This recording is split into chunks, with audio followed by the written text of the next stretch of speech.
réaliser une post-production Photoshop sur un rendu 3D, en l'occurrence ici sous Lumion. C'est ce que nous allons voir aujourd'hui dans cette vidéo.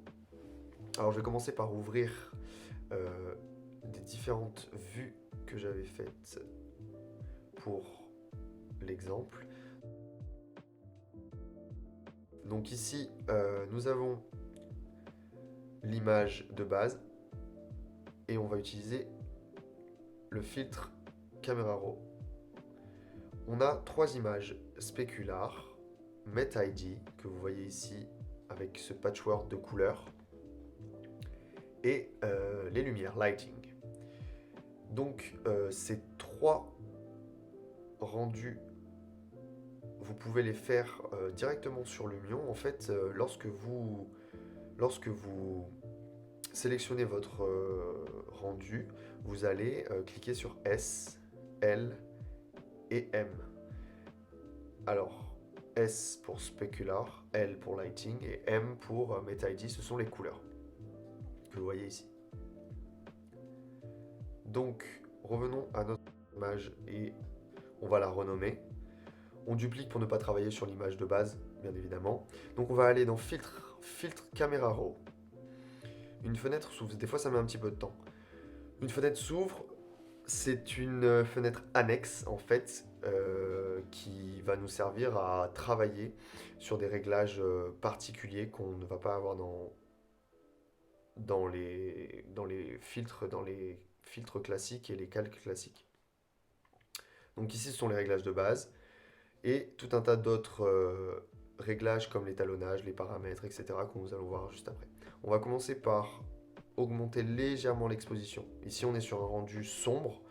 Donc pour l'instant, on va régler un peu l'exposition. On va la mettre à 0,65 histoire de rehausser un peu les tons. Le contraste ne touche pas. Ah oui, voilà, très important. Ici, on a le petit diagramme. Alors, ce petit diagramme-là nous sert à voir, en fait, va nous avertir sur la couleur. Ici, on a donc des couleurs très sombres, des zones très sombres. C'est pour ça qu'on a ce masque d'écrêtage qui vient en courbe ici.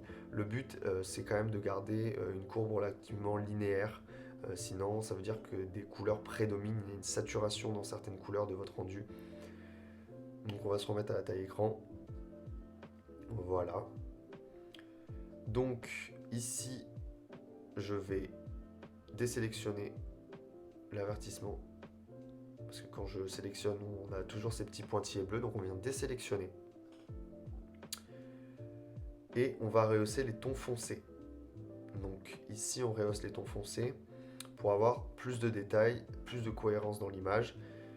On perd un petit peu de réalisme, mais vous allez voir juste après, on va retravailler derrière les différentes couleurs, réglages, spectres, etc. Donc là, on vient rehausser un petit peu les noirs également.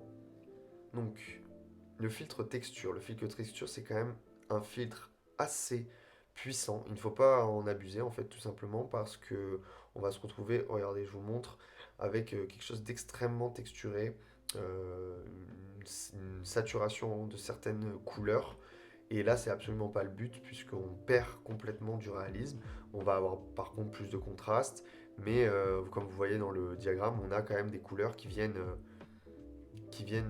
être saturées. Là, vous voyez, quand j'appuie sur le masque, l'avertissement d'écrêtage, on se retrouve avec des noirs très, très prédominants.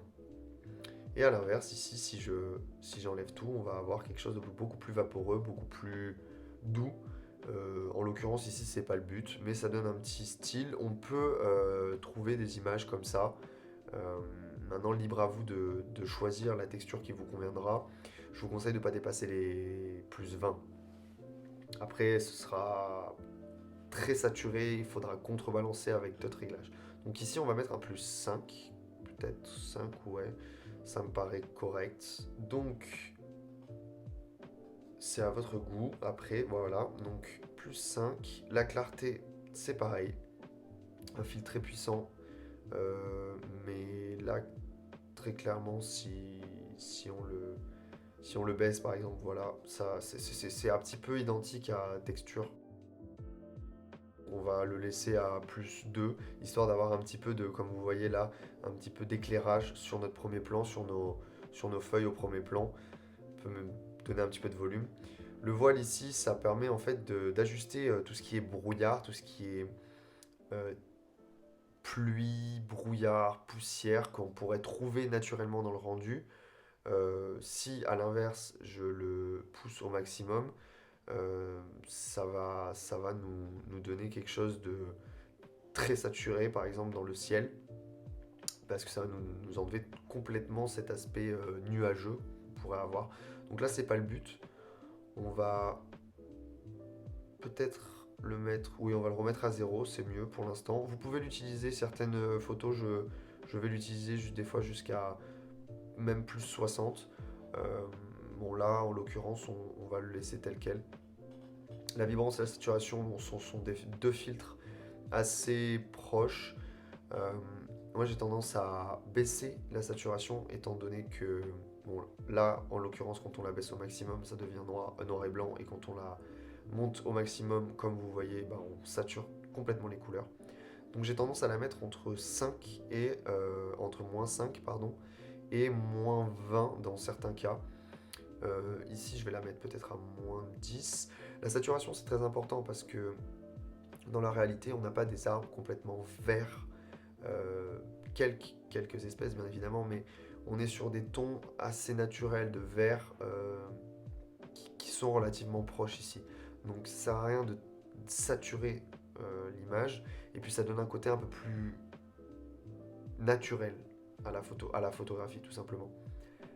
Les couleurs ne sont pas extrêmement saturées. Je vous conseille en tout cas d'utiliser une désaturation. Euh, Sinon, vos rendus seront beaucoup trop, beaucoup trop irréels en fait. Donc là, je viens même la pousser. Parfois, des fois, je la pousse jusqu'à moins 20. Hop, ici, donc on peut travailler sur les réglages de TSI. Donc on peut, par exemple, là comme j'ai désaturé les verts, je vais légèrement peut-être resaturer un petit peu, histoire de ravoir un côté un petit peu plus énergique sur le devant, avec des arbres, voilà, un vert un peu plus énergique comme ceci. Ça va nous permettre de donner une certaine profondeur. Et pourquoi pas augmenter légèrement les violets et les magentas pour le ciel et ce côté sunset qu'on a voulu donner. A l'inverse, les oranges, si je les monte, vous allez voir, ce sont les brouillards, voilà. Donc là, ce que je vais faire, c'est peut-être que je vais les désaturer, car bah, le brouillard, c'est tout simplement pas orange en réalité. Euh, on essaye quand même de se rapprocher de quelque chose d'assez réel, encore une fois. On trompe l'œil avec des contrastes qui ne pourraient pas exister dans la réalité, mais c'est le but aussi de travailler sur une image de synthèse. On va également mettre un petit vignettage. Le vignettage, c'est très intéressant. Ça permet de donner un certain caractère à la photographie, une profondeur.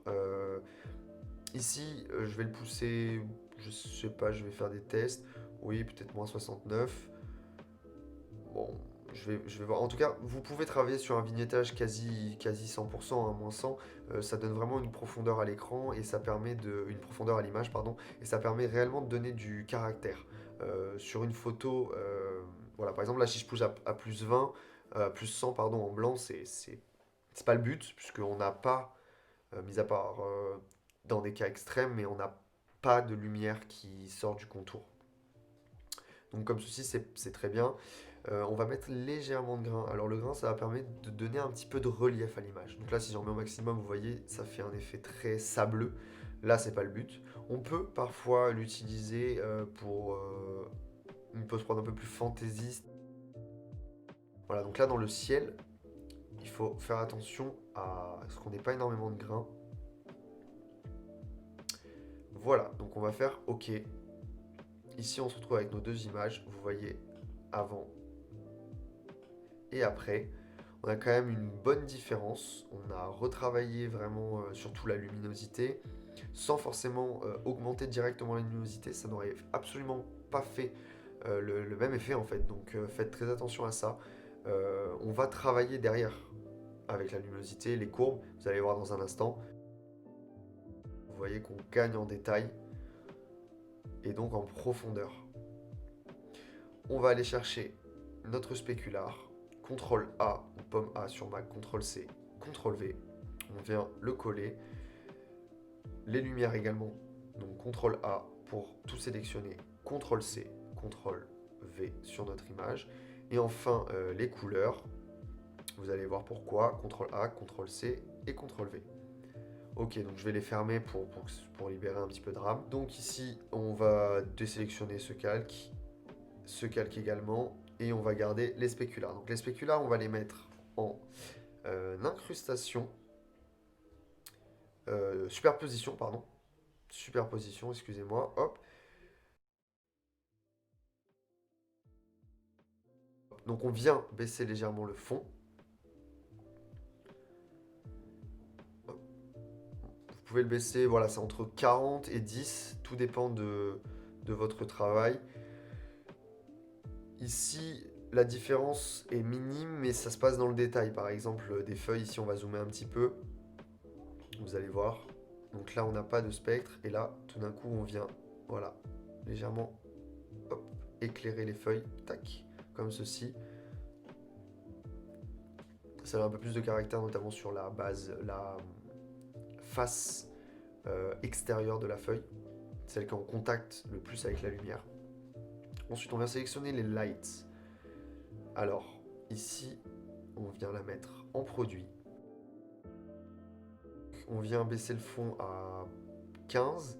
On a énormément perdu en luminosité, comme vous pouvez le voir, mais c'est pas grave, on va retravailler ça derrière, c'est normal. C'est juste qu'on va avoir vraiment les ombrages, les lumières qui sont très importantes dans le feuillage, qui donnent du caractère. Voilà, vous voyez, si je bloque, on peut voir la différence. Hop, donc avant. Et en rajoutant calque par calque après. Donc on vient créer un masque de fusion sur notre calque. Et donc pour utiliser un masque de fusion, pour ceux qui ne connaissent pas, le masque de fusion va nous servir à travailler dans l'image sans forcément travailler dans l'image de base. Lorsqu'on est en blanc avec le pinceau, on vient ajouter de la matière. Là, en l'occurrence, on ne peut pas le faire puisque l'image est pleine. Par contre, lorsque l'on va se mettre en noir, on va enlever de la matière. Et là, on va retrouver, vous voyez, notre image initiale. Donc ici, on va venir baisser le pinceau et on va venir dans notre masse de fusion, attention, pas dans l'image, dans notre masse de fusion, travailler pour donner des points de luminosité, en fait, tout simplement. Et là, en l'occurrence, c'est notre maison qui nous intéresse, notre cabane sur pilotis. Donc on vient, comme ceci, brosser la structure. Les escaliers également qui nous donnent un rythme dans la verticalité de l'image.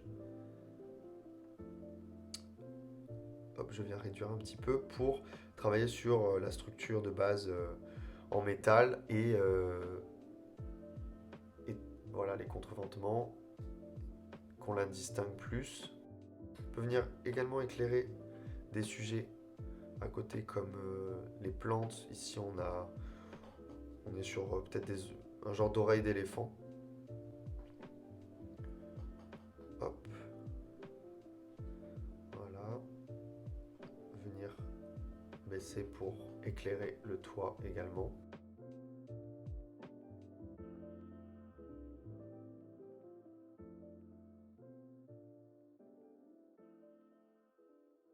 Bon, la lune, on peut la retravailler. Et enfin, le premier plan qui va nous permettre de donner encore plus de contraste entre les feuilles. Donc on vient un petit peu aléatoirement ici, comme ça, brosser les feuilles pour nous donner en fait un contraste comme si la lumière pénétrait dans l'arbre et ne touchait pas toutes les feuilles. Ici, c'est le but. Donc voilà. Alors très important, on ne vient jamais brosser, en fait, là je broche l'arbre. On vient jamais brosser la base de l'arbre, car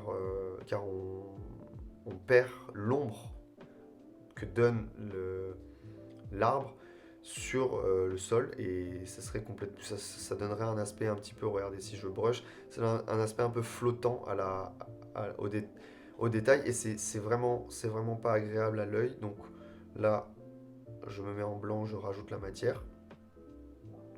Donc évitez au maximum de brocher la base de vos arbres, en tout cas dans un masque de fusion, quand vous travaillez comme ça, évitez d'éclairer au maximum euh, les bases. Ça donne un aspect beaucoup trop flottant à votre image et c'est pas bon. Donc là, on va travailler le ciel. Donc, comme le ciel, on a perdu en teinte, on va aller chercher notre calque couleur, sélectionner à l'aide de l'outil baguette magique notre calque. Alors je peux appuyer sur Shift pour sélectionner une sélection étendue, donc pour sélectionner en plus un, un élément, comme ceci. Hop,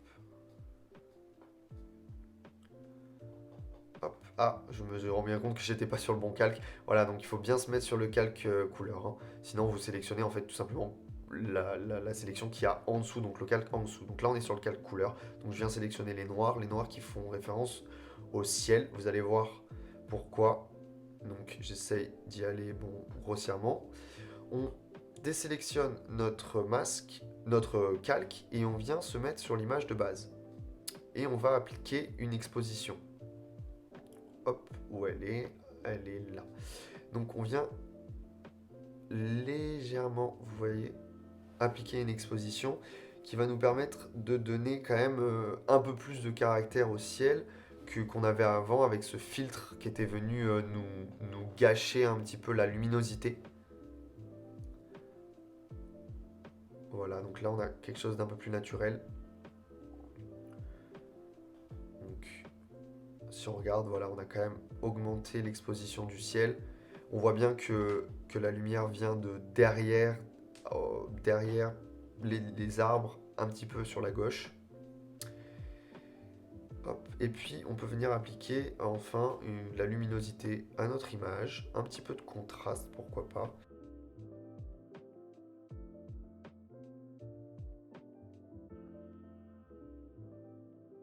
Et ensuite on vient utiliser les courbes. Alors, pour ceux qui ne connaissent pas, essayez d'y aller à tâtons.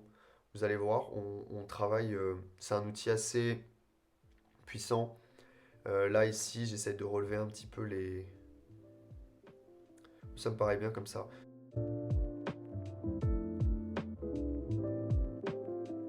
Voilà.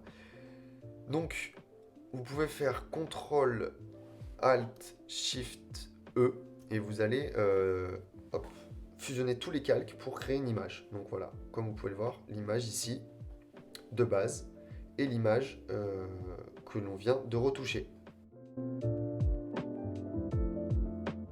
Voilà, c'est tout pour aujourd'hui. Donc vous pouvez réadapter cette méthode de post-production sur vos rendus professionnels ou personnels. Vous pouvez partager également cette vidéo à des collègues qui souhaitent travailler la post-production de rendus 3D, infographie. Et puis on se retrouve dans une nouvelle vidéo tutoriel très prochainement.